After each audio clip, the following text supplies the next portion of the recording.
Kingscrowd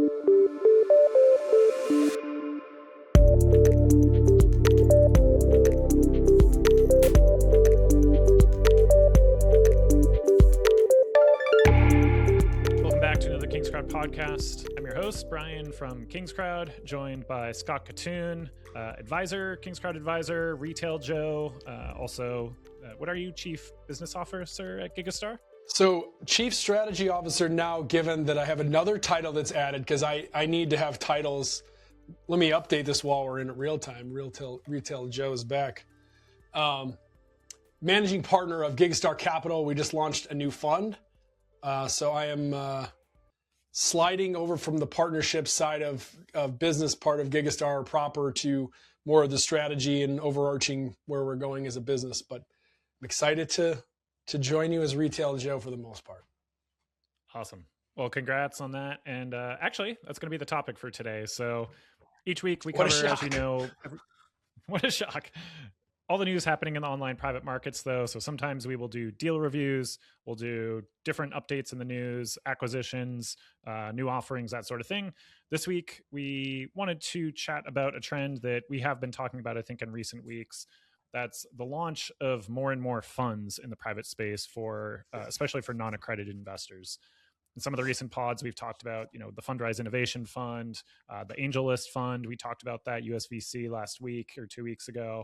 A few other ones in there, Robinhood, obviously. So this week, we actually wanted to talk about a fund that is launching that is kind of focused in the online investment crowdfunding space. Correct me if I'm wrong. Does this actually invest in deals? I know we'll get into the details, but is it investing in Reg CF, Reg A offerings and basically creating a fund out of that, or no? Okay. So one also that hasn't been mentioned, we haven't talked about, and once they go live, we'll talk more about it, but I think Republic and Hamilton Lane are coming back with another fund, their private credit fund, which I cannot wait to see the details on. We've talked on this show, I think, many times about our concerns about retail and credit and where credit is going. And there's plenty of public signals that suggest, not a great outcome right now on the private credit side. But that's another one that is a step brother or step sister from what I took live with Republic with Hamilton Lane's infrastructure fund. So it looks to me that since I've left that project, that they've had enough success that they're going to do another fund now credit. And my guess would be, just a hunch, this is no inside information. I suspect that there'll be several funds that get launched through Hamilton Lane, who I think also strategically invested in Republic financially for a handful of rounds. I would be surprised to not see a strict, like a venture fund, a private equity fund, all of these targeting non-accredited retail investors. There's going to be a lot more of these, which is why this topic is interesting, because this is an accredited only fund. This is currently a 3C1, probably ends up becoming a 3C7 at some point. We've got pretty large aspirations. Just to give you kind of the top down on the fund, and then I'll dive into like all the details, ask whatever questions. I mean, I think this fund, so it's a permanent capital vehicle for one. Let's introduce it, because I actually didn't even GigaStar, right? So create a revenue fund is what we're talking about. So so for those out there, I should probably introduce it properly. You can go to capital.gigastar.io and you can see kind of basic, and then put your email in if you're accredited. And I will be the one who actually reaches out to you, and you'll talk to me, and I'd love to set up a call and go over this with anyone who's interested. But the point of it is the creator market, in my opinion, is basically digital real estate in a sense. It's, you want to look at real estate as a fund, REIT funds as kind of a comp. It is, because you've got a property that has distribution. In this case, it's rentals, and people are coming in and they're buying it, and you're paying out yield to your investors.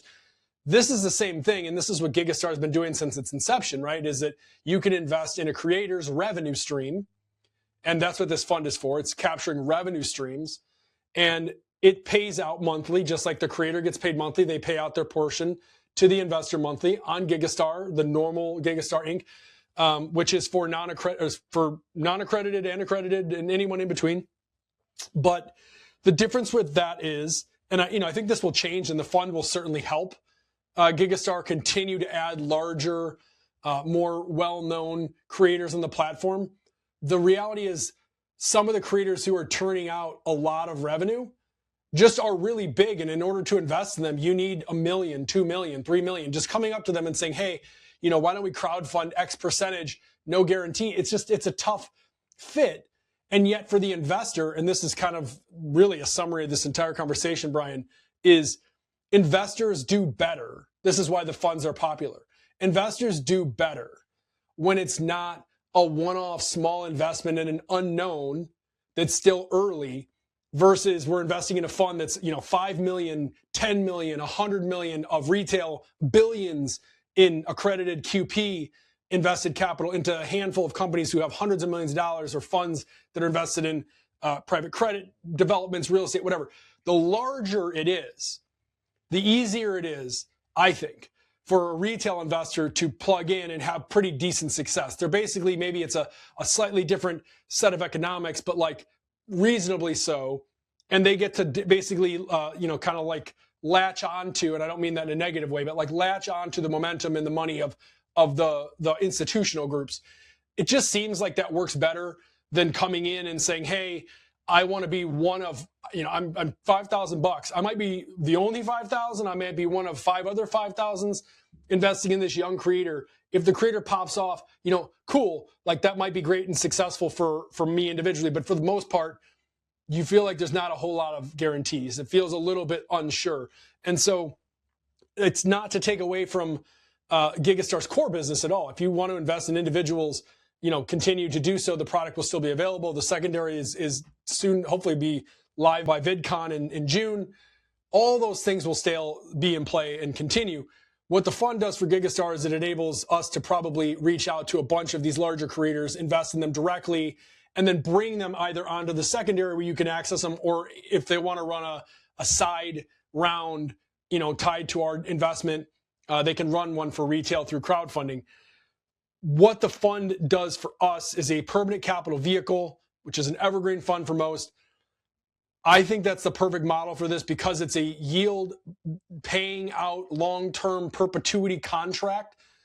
Permanent capital vehicle is a perpetuity evergreen fund structure. It doesn't end in 10 years. It's not required of liquidity. It's not required of exits or anything like that. There's no J curve.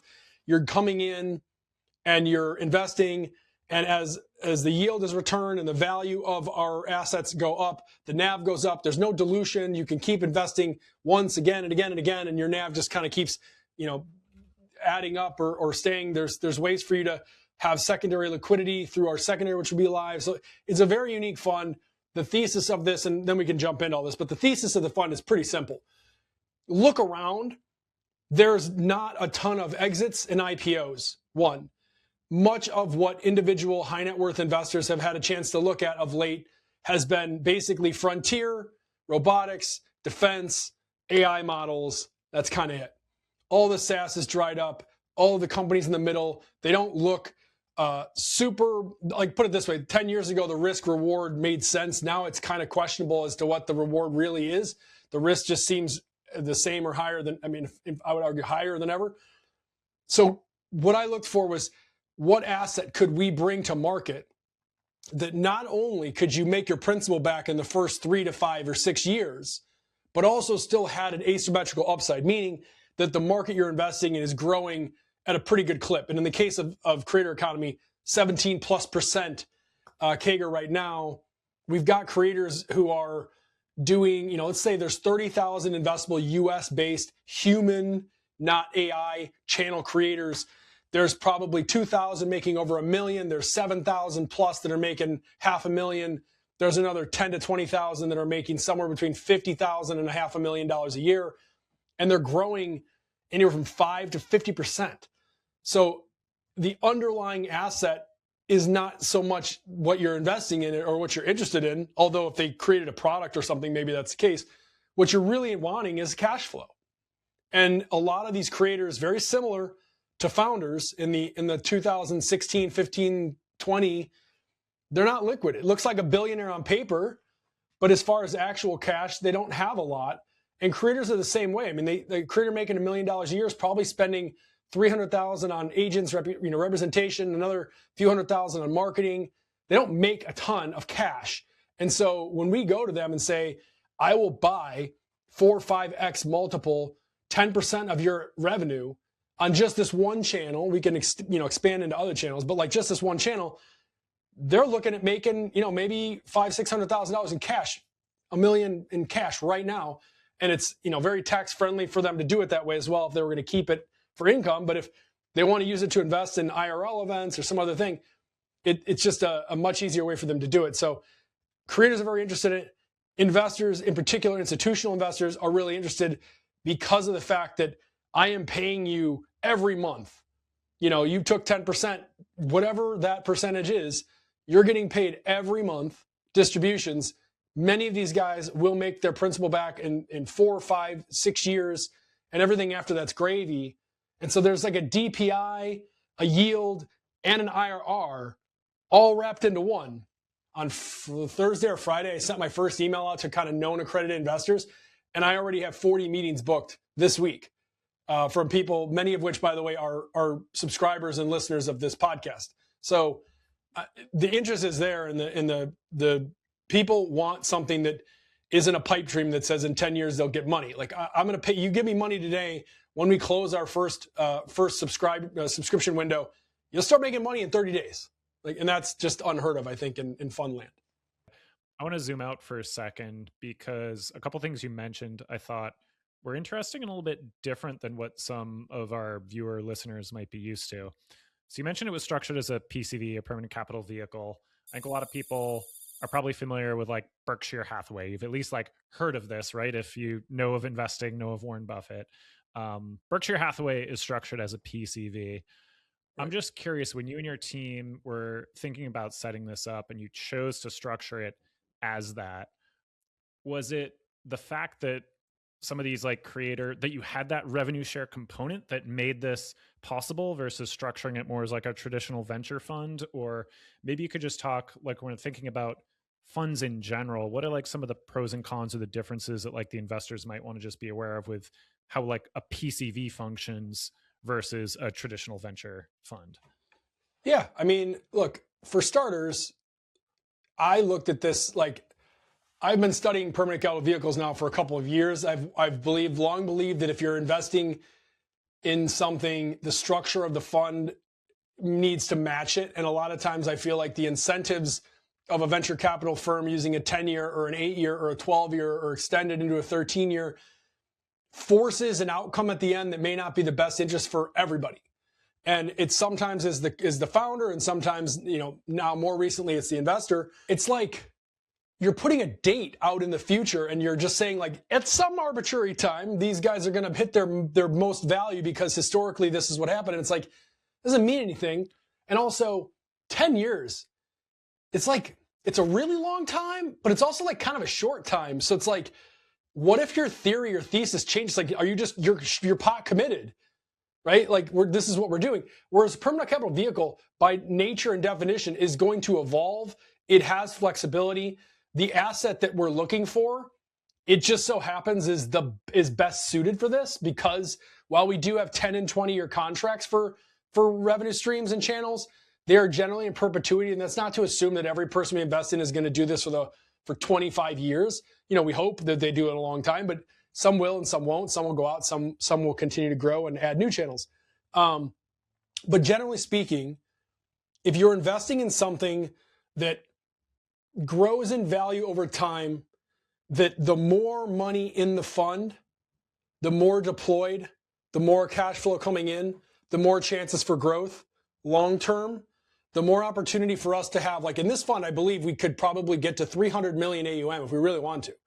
And I think it could also be 50 million AUM if we're really good. And just everyone says, hey, we don't actually want distributions, just reinvest. And so then it's like, hey, we're just going to keep piling and piling and piling, which is kind of the Berkshire Hathaway model.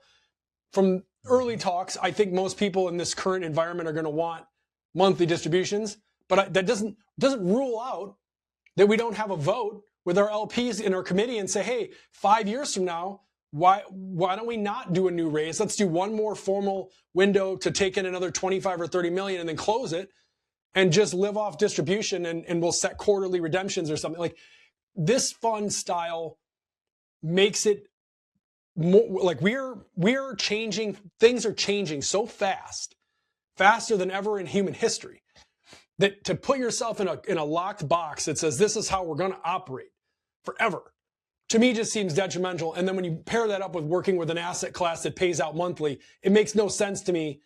And also there's the exits are like, maybe there's an exit. Yes, we would roll our revenue percentage into some sort of currently arbitrary percentage of their company upon selling a channel. Like those are all things we've worked through. But generally speaking, I'm not looking for you to sell this. You're welcome to. We'll make tender offers. There'll be a secondary. But if we're doing a good job, making 12 to 15%, I don't think you're going to sell unless there's some forced reason to. And that's a methodology of investing that lends itself to PCV. So now you just strike all three. The LP, what they're trying to get, this is the best structure for them. The creator who wants to invest and not be pressured into making decisions, this is the best structure for them. And for the fund, and then the GP, and those who are responsible for managing it on behalf of LP and creator, it's best for us because we're not forced into some sort of weird exit scenario. The NAV, we're non-dilutive, so you just keep adding. We add new capital. We refresh the price per share based on a discount of the previous yield paid out in the last 12 months. So there's like transparency is there. You know exactly where you stand. So I think it's a great setup for all parties. Things that you need to know as an investor, and we're not the only PCV, you need to know what the tax situation is. You need to know if they are distributing, if you're treated, what it's treated like. So, for example, if this were a private asset acquisition PCV, you would just compound, right? We just like Hamilton Lane, their HLLPIF, the infrastructure fund, is basically that. Money comes in, it's reinvested, distributions are made or not made, opted by you, reinvest. There's a compounding interest, not taxed as income. In this particular case, you're getting monthly money, so you will be taxed as income. So we will be sending a K1, and the K1s go out to everybody. But instead of being like, so if you were to do this on an individualized basis, and this is one of the big issues that the non-PCV funds that are investing in creator economy, similar to, similar to venture, they're not treating it like revenue. They're not investing in revenue streams. They're investing in like entity level, and there might be some revenue stream affixed to it. They have taxes paid in every different state. Creators make money in different states. They're based in different states. It's a logistical nightmare. For me, at the fund level, the money's, I'm only investing in the revenue. So I know from get-go, all the money's coming in. We handle all of, which is again, leveraging GigaStar's infrastructure. We're taking care of all of the taxes at the fund level and then distributing K1s out to each person at that point. And you're getting distributed based on how much you invested. You're pro rata on 10%, 5, whatever the cumulative of our investments are on a monthly basis. And as far as redemptions and selling, like any private fund, be a 12-month hold period once you invest the capital. If you want to find a qualified purchaser for your stuff, or we decide, at the close of the next capital subscription window, we want to do a small tender offer and, buy some liquidity back rather than raising. Those are all options that we have. We're working on the secondary to let you have liquidity that way. You would pay taxes capital gains style that way. So permanent capital vehicles are, I think, going to come back in vogue again because they already are. I think Thrive Capital just announced, Joshua Kushner just announced their own version of this. And in the past, they've always been continuation funds. But I think the future is that they're built from scratch this way. And I just think we're in a world where things are changing so much that you need to give yourself as much flexibility as possible. And I would argue that other than the genius of Buffett and Charlie Munger, one of the reasons that they could do what they did that no one else could do is that the actual underlying structure of what they built on was patient.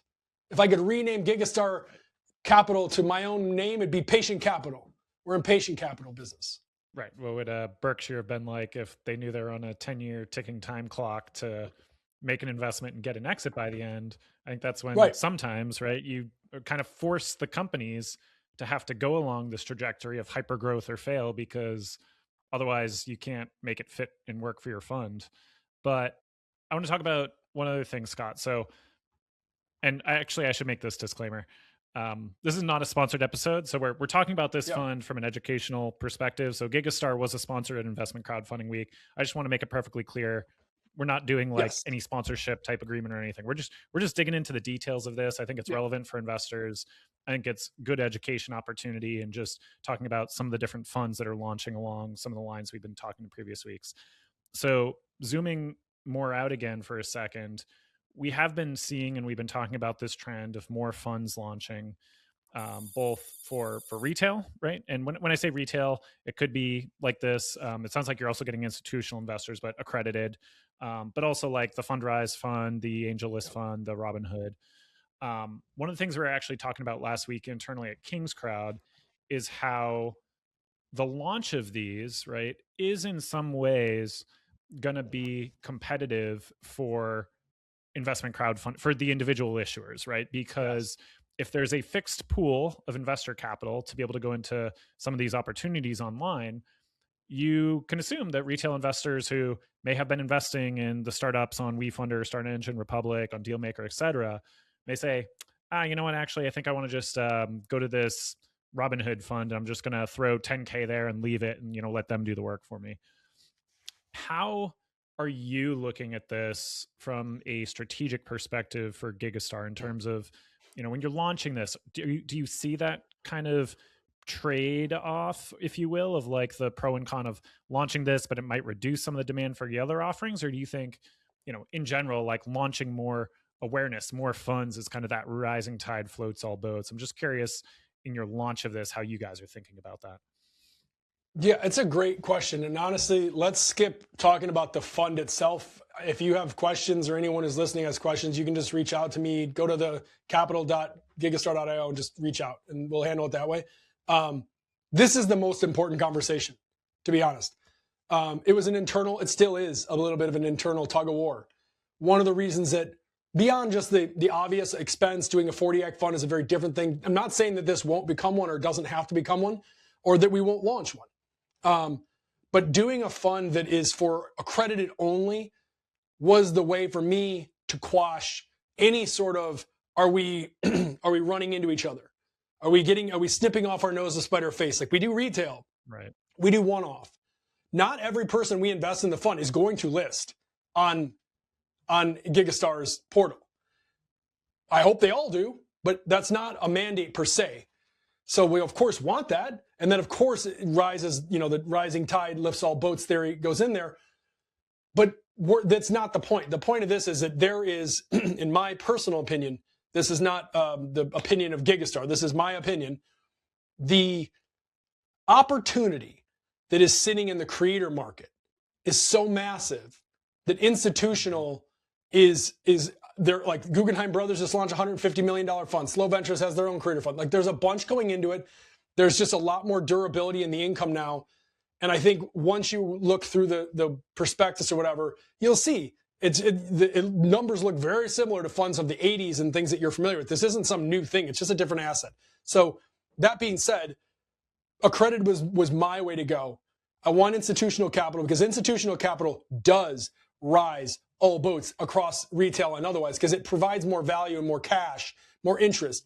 For GigaStar specifically, the more high tier one assets I have to bring on the ATS secondary, the more retail, this is where retail will have access to our fund.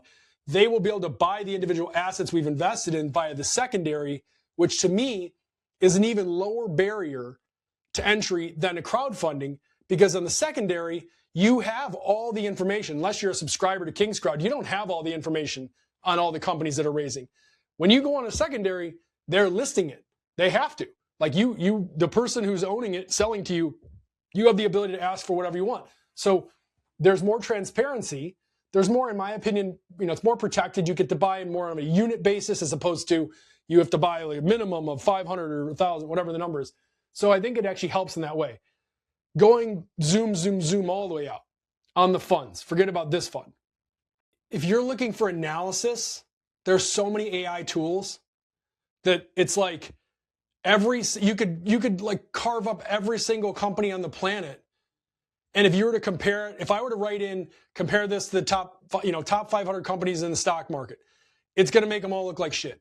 If I want to compare it to the most, highest capital raised companies in venture, it might make them look better. And if I try to compare it to the most, pre-IPO valuations. Then again, it might make it look like shit. Like, there's so much information that I think as an investor, unless you have liquidity, it's a major issue. I'd rather just stay in the stock markets and not do any of the, like, for the most part, not do any of the private investing. Whereas with a fund, it's like, okay, in our particular case, there is liquidity, but not all cases are this way. If I look at it and go, this is a company that is running a fund that also happens to be publicly traded, or I have some affiliation with elsewhere, I kind of trust what they're investing in. And I'm basically just putting a little bit of money into this like long-term thing, and it's private. Like, I think you're going to see more of it, but I also think you're going to see all these funds that we're talking about are going to be liquid-ish anyway. They're all going to be 40 Act or some minimally 5% redemptions quarterly, minimally. That's going to be the standard. The fee structures will continue to compress. Will retail ever be the same price as institutional? Probably not, and it probably shouldn't be, because there's all kinds of extra shit that we have to do as fund managers to allow you to invest in it and pay to do and market to you that we don't have to when I can just pick up a list and a phone and call people. So there is a fee structure part of this, which would be my biggest concern for these funds for retail, is you've got to really understand the fee structure below it, because you could easily burn through all of your returns on like a lasagna structure of like, you paid 1% and that's on top of 2, which is on top of 30% carry. And by the time you get to it, it's like, you'd have been better off just throwing in an ETF. Last thing to answer your question with regard to individual investing. I think there will always be a certain number of individual listings, just regardless. We've talked about this a million times. The venture scale economics of a crowdfunding portal have not proven to be great. You can look at any number of companies and where they get their money. Running a portal that's designed just to be a crowdfunding portal, individual companies, can you do that on your own and make a good living? Yes. Can you do that at venture scale? I don't think it's proven out to be great so far. And that's not to say that there won't continue to be new assets and new individual things listed. There will. But I think that the more the funds invest in certain things and then allow you to either add a little more or to maybe even sell some of yours to the fund, I think you're going to start to see a lot more correlation between, I use Start Engine, for example. Start Engine has a fund, they invest in all these things. They also have a secondary. You can buy a little extra of Substack if you want to go on the secondary and buy it. You can get out of Substack to the fund who's investing in Substack. Making these up, by the way, this is not real. You can do it that way. So what I think you're going to start seeing is so-and-so fund co-invest with other known funds, $10 million, $10 billion round, secondary available to non-accredited, and also 40 Act funds, slightly jacked up fees for non-accredited to join. And then you can decide if you want to, pile into that on your own or not. It's just getting to a point where there's so much money consolidated into funds. There's only so many companies that have proven to be money makers and are good and investable and have a healthy secondary. And as a retail investor, my biggest concern is access to liquidity, not getting hosed, and making sure that I'm investing in things that are really good investments and not just some shit I got caught up in. And I think one of the ways to do that is to say, hey, we represent the database. We're going to invest largely into these companies, and you can invest directly in our fund, or we'll create like an ETF style for you to invest as retail. But I do think that the fund, I would argue, other than a handful of stocks in the stock market, people are even looking at, like, if you want to consider ETFs like a fund, they're shopping in baskets. And to remind people, so Kingscrowd has 2 funds we've launched. One is in the process of launching. So to use more examples, we have our initial Kingscrowd Fund 1, which was our outperform fund. It basically invests in some of the highest rated companies. It's industry agnostic. The pain point, one of the pain points we were solving for there, right, is the fact that you kind of have 2 types of investors. You have the stock picker, to use the public market equivalent. They enjoy the process. They're doing diligence. They want to try and find that alpha, the little extra bit of return over the market return, to be able to pick their own portfolio and have control over that. The other investor, which if you look in the public markets is probably the majority of retail, is the ETF investor, right? Like, yes, I'm supposed to put my portfolio, my 401k into VOO or VTI and, see it again in 30 years. Like, that's when I check it again. I think there's that one-click diversification, right? And there's benefits from the tax forms, from everything else you mentioned, where you don't have to track down 50K ones of building your own portfolio. There's a lot of work that can go into the stock picking approach when you're building your own portfolio. And I think we are seeing, it's not a shift in the market, but I think we are seeing that has been something that was left out with how this market launched. So, go back to 2016, 2018, 2020, we're all like, hey, invest in the next unicorn. You can come here, find the next Uber, the next Facebook. And that was kind of all we had because we didn't have funds to serve this market at the time. So if you wanted to get exposure to the private asset class as a retail, especially as a non-accredited investor, you had to be building your own portfolio.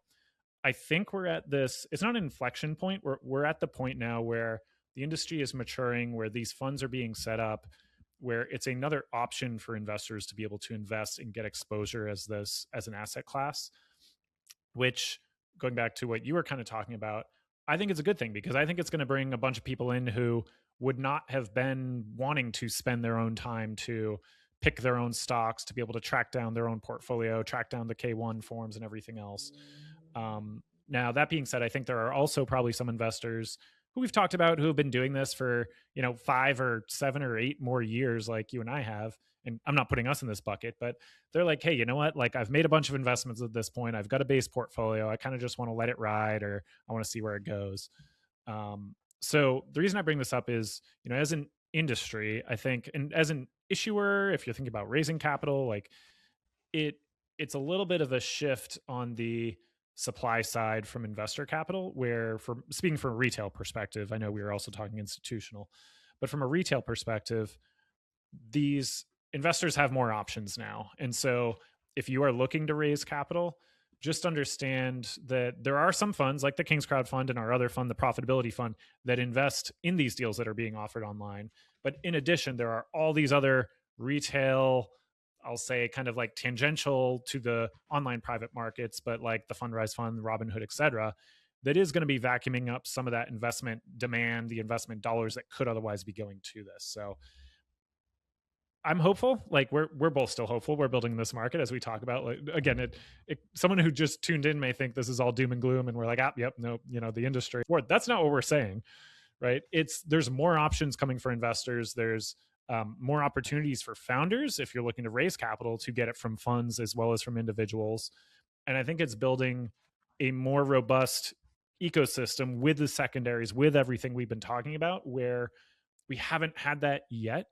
But once we can get kind of all of this functioning in like a good, healthy flywheel for retail, I think that's when we can potentially start seeing more mainstream adoption, right? More people feeling comfortable with this, just more dollars flowing into this. So more issuers are comfortable with it. But I don't know. What do you think, Scott? Where are we going with this? I think people, myself included, but we spend too much time talking about the negative because there is negative impact on what we have historically done. And I think a lot of times talked about counting on to be the future of this. Like when this happens, then this. When we get a big exit, then people will come. When more VCs are like cool with crowdfunding, then they'll come here. And it just hasn't happened. And I hate to tell you, it's not going to happen.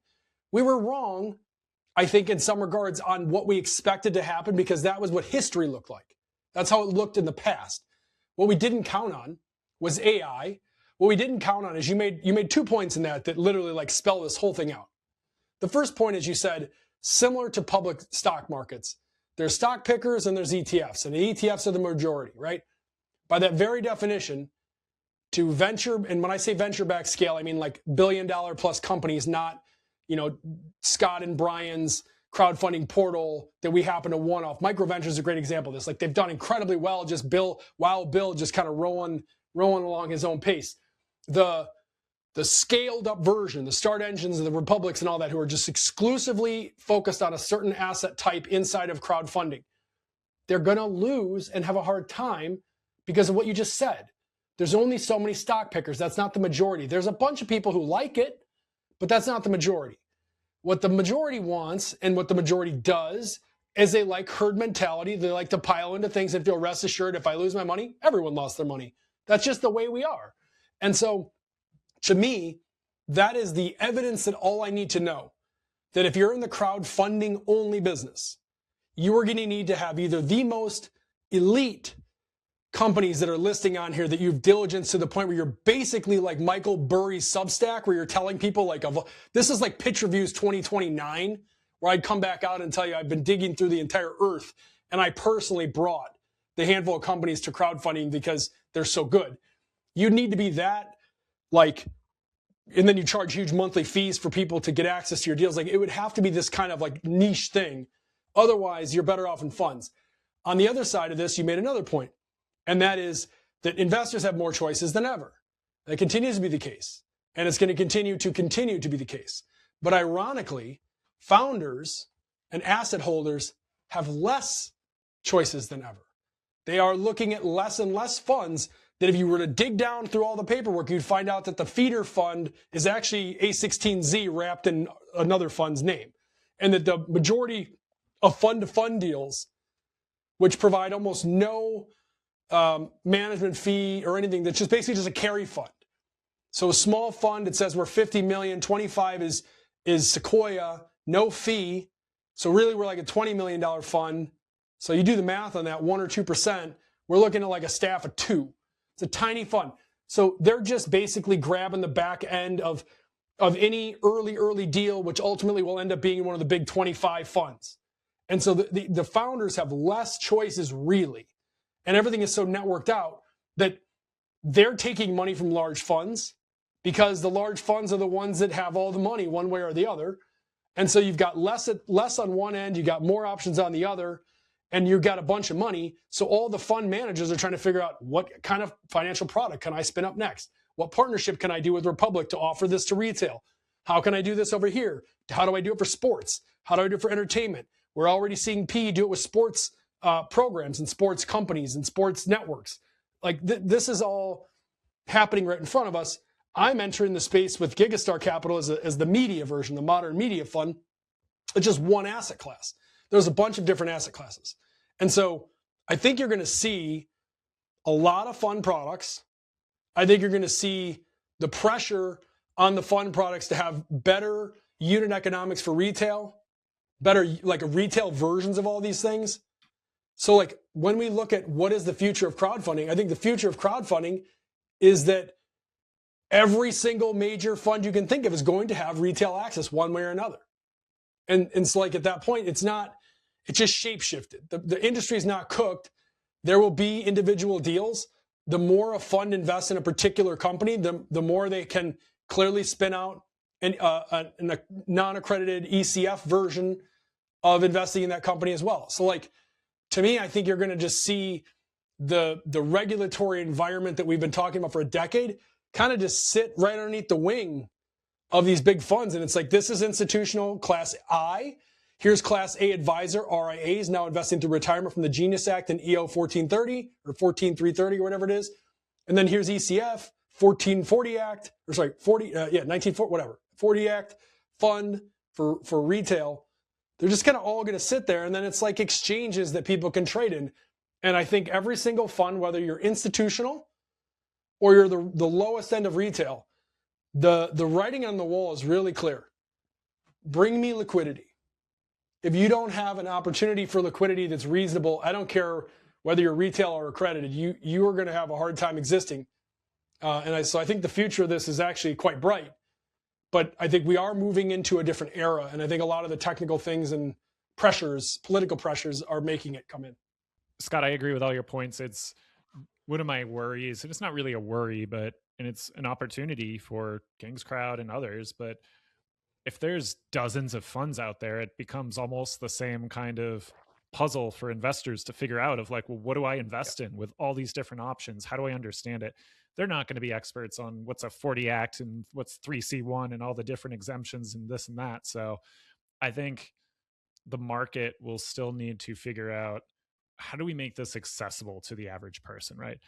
these people understand they want to get exposure to an asset class. They understand they need liquidity. They understand it's going to be high risk, but higher potential return or long term. But how do we present that to them in a way that is going to make sense at scale? And maybe it starts out and it's very fragmented and siloed with a bunch of different funds and opportunities, but maybe it becomes a similar point at that part where it's, Kingscrowd has all the funds, so you can go and you can, hey, I want this type of fund. Do you want distributions or not have distributions? Want PCV or, venture fund structure, and kind of allow you to sort and filter, do it by fees and everything else. But so let's sign off on that. I think a lot of good discussion. We're going to be continuing to keep everyone here on the loop, but thank you again, everyone, for joining us for another awesome Kingscrowd podcast. We'll see you all back here next week. And Scott, have a good one. Talk to you later. You too. Thanks, Brian.